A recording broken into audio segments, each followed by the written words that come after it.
أعزائي المشاهدين، السلام عليكم ورحمة الله وبركاته، وأهلا وسهلا بكم في درس جديد من دروس قناة أرابيسك. إن شاء الله النهاردة هنتعلم مع بعض إزاي نقدر نعمل تأثير الدبل إكسبوجر.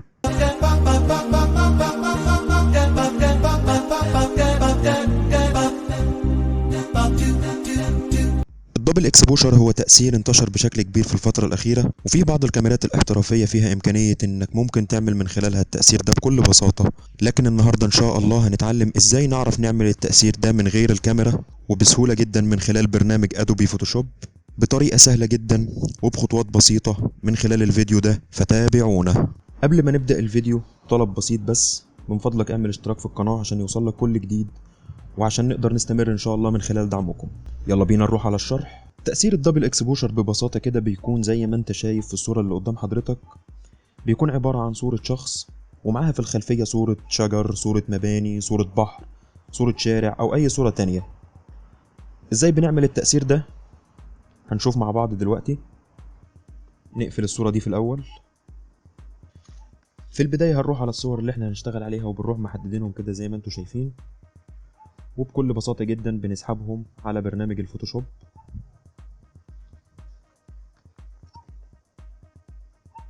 او بنروح على فايل نختار اوبن، وبعدين بنختار الصور اللي احنا هنشتغل عليها. بعد ما فتحنا الصورتين اللي هنشتغل عليهم زي ما انت شايف في الشكل اللي قدامك، الصورتين موجودين على البرنامج. اول خطوة هنروح على علامة القفل او علامة الباك جراوند في الصورتين وبنلغيهم. بنروح على القفل ده وبنلغيه على صورة الشخص، وكمان بنروح على الصورة اللي احنا اخترناها للباك جراوند وبنلغي علامة القفل. بالنسبة لصورة الشخص اللي هنستخدمها يفضل انها تكون موجودة على خلفية بيضاء، اما لو الباك جراوند عندك موجود فيها اي لون تاني غير اللون الابيض هتضطر ان انت تحدد صورة الشخص وتقصها، بعدين تنقلها على باك جراوند بلون ابيض، وبعدين تكمل شغل عليها. بعد ما فكينا القفل من الصورتين هنحدد الاول صورة الباك جراوند. بنروح على صورة الباك جراوند ومن خلال اداة الموف تول بنحدد صورة الباك جراوند وبنسحبها، بنحطها على صورة الشخص. بتسحب وبتسيبها فوق صورة الشخص.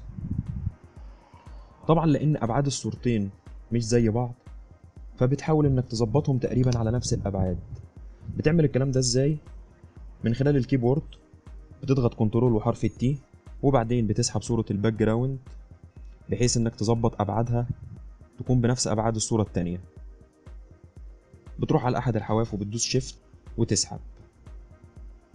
بتسحب بحيث انك تساوي صورة الباك جراوند فوق صورة الشخص بالشكل اللي انت شايفه ده يعني تقريبا، وبعدين بتدوس انتر. بعد كده خطوة مهمة جدا وهي انك بتروح على البلندنج مود وبتختار لايتن. بعد ما بتختار لايتن بتظهر معاك الصورة بالشكل اللي انت شايفه ده، وبكده انت تقريبا عملت تأثير الدبل اكسبوجر، بس لسه تقدر تضيف عليه لمسات اخيرة بتظهر معاك التأثير بشكل اكبر. فده بتعمله ازاي؟ بتروح تحدد صورة الشخص، بتروح على adjustment layer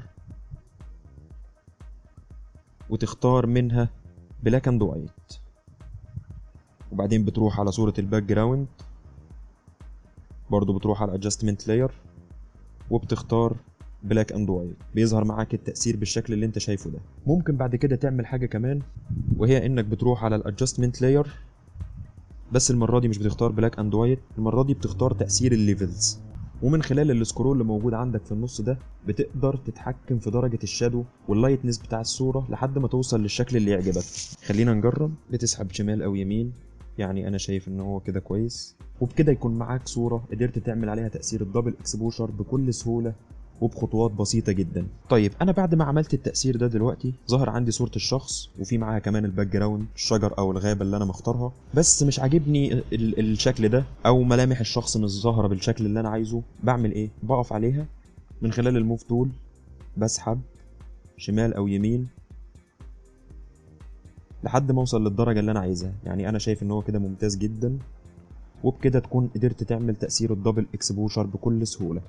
وفي نهاية الفيديو فضلا وليس امرا سيب رأيك في كومنت تحت الفيديو ده، وما تنساش تعمل سبسكرايب للقناة وتفعل زر الجرس عشان يوصلك كل جديد. كان معاكم محمد عزمي من قناة أرابيسك. سبحانك اللهم وبحمدك، نشهد أن لا إله إلا أنت، نستغفرك ونتوب إليك. والسلام عليكم ورحمة الله وبركاته.